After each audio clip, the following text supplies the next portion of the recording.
Bonjour. Suite à ma petite vidéo sur la proposition de loi visant à lutter contre les déserts médicaux, j'ai eu plusieurs retours, positifs, négatifs, énervés, en colère. Euh, je vous en remercie. Encore une fois, je suis toujours heureux qu'un texte de loi intéresse, que l'aspect juridique intéresse, et que le sujet santé euh, devienne un vrai sujet politique prioritaire.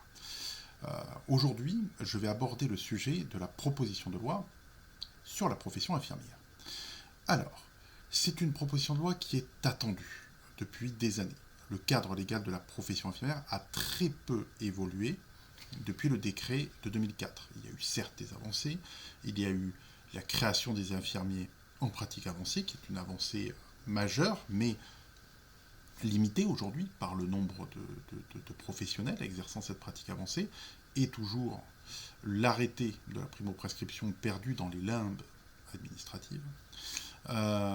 Mais clairement, si on veut faire évoluer les choses pour l'accès aux soins et pour le patient, il faut aussi faire évoluer une profession qui compte 640 000 personnes. Il faut donc à la fois voir que cette loi a deux buts.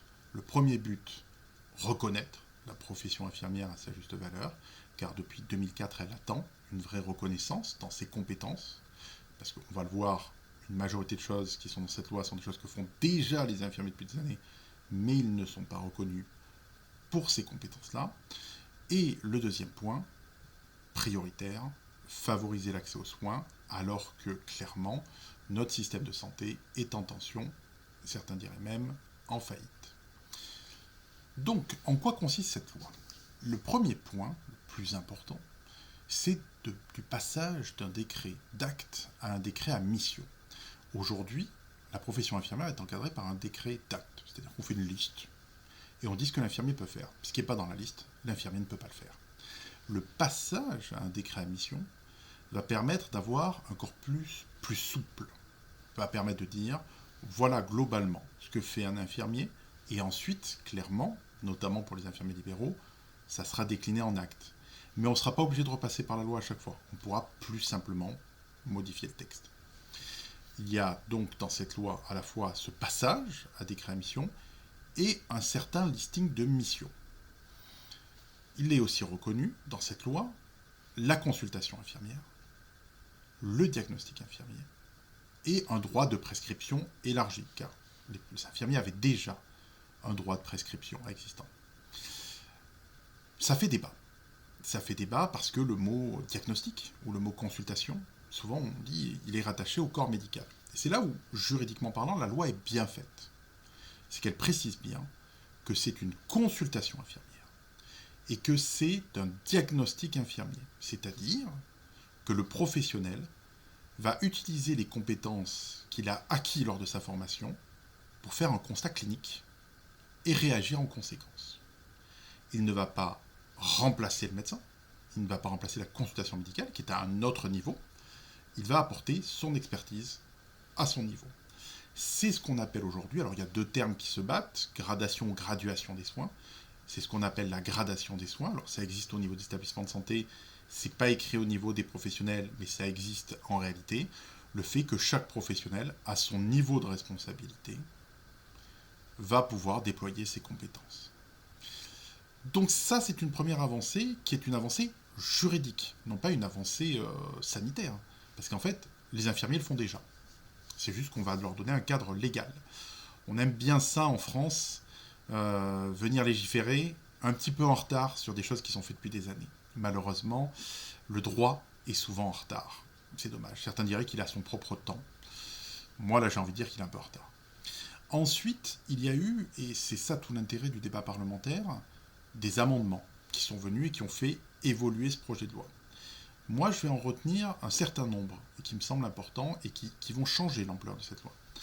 Le premier, c'est un amendement qui vient permettre l'accès direct aux infirmiers en premier recours. L'accès direct, c'est quoi? Aujourd'hui, en France, si vous voulez rentrer dans le parcours patient, vous passez par votre médecin traitant, qui ensuite va vous guider vers un professionnel de santé. C'est quelque chose qui est mis en place depuis plus de 20 ans. À l'époque, ça a débattu déjà, où on disait qu'il y aurait... les débats parlementaires sont formidablement intéressants, je vous incite à les lire. Lisez les débats parlementaires, c'est une passion comme une autre. Les débats parlementaires disaient qu'il y aurait une médecine à deux vitesses. Ceux qui auraient un médecin traitant et ceux qui n'en auraient pas. Les parlementaires de l'époque avaient raison. Aujourd'hui, nous avons une médecine à deux vitesses entre ceux qui ont un médecin traitant et ceux qui ne l'ont pas. De base, ce médecin traitant devait permettre d'orienter vers les médecins spécialistes. Et ça a été étendu par l'administration aux infirmiers.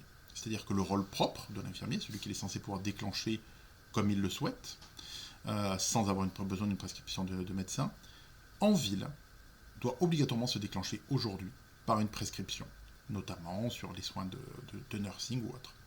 Et c'est une atteinte manifeste à la fois aux droits des infirmiers, c'est leur rôle propre, ils ne sont pas censés être encadrés par une prescription sur ce point-là, et c'est une atteinte manifeste à l'accès aux soins, parce qu'effectivement ça veut dire que vous avez ces besoins-là de prévention sur la perte d'autonomie, vous êtes obligé de trouver un médecin, parfois dans un désert médical, et une fois qu'il vous a prescrit ça, d'aller chercher un infirmier pour qu'il vienne vous faire le soin. Donc là, cet amendement-là, d'accès direct, va vous permettre de déclencher sur de la prévention de la perte d'autonomie, sur des soins de nursing, sur plaies et cicatrisation, et c'est non exhaustif, il y a encore plein d'autres possibilités, des soins infirmiers dans le rôle propre et déclencher aussi le rôle de prescription de l'infirmier. Cet amendement est vital pour l'accès aux soins. C'est peut-être le point le plus important de la loi. Et il est arrivé en séance. Le débat démocratique a toujours du bon. L'autre point que je retiens, c'était déjà mentionné dans l'émission infirmière, mais ce n'était pas une mission spécifique. C'est l'arrivée de l'encadrement juridique du soin relationnel. Le soin relationnel, c'est quoi ?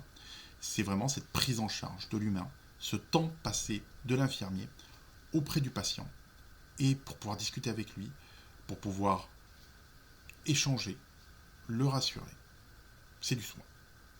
Et le fait de reconnaître ce point-là, ça va amener deux conséquences juridiques importantes.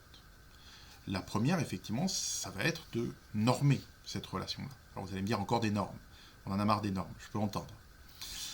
Mais de normer, qu'est-ce que le soin relationnel et comment il se déploie. Et le deuxième point, c'est que ce soin relationnel, ce sera facturable, notamment en libéral. C'est le deuxième point qui me semble important, parce que ce temps passé, même si les infirmiers le font de bon cœur, c'est du temps de travail. Et tout travail mérite salaire. Où en est la loi aujourd'hui ? La loi, elle arrive au Sénat. Le Sénat qui est garant des territoires.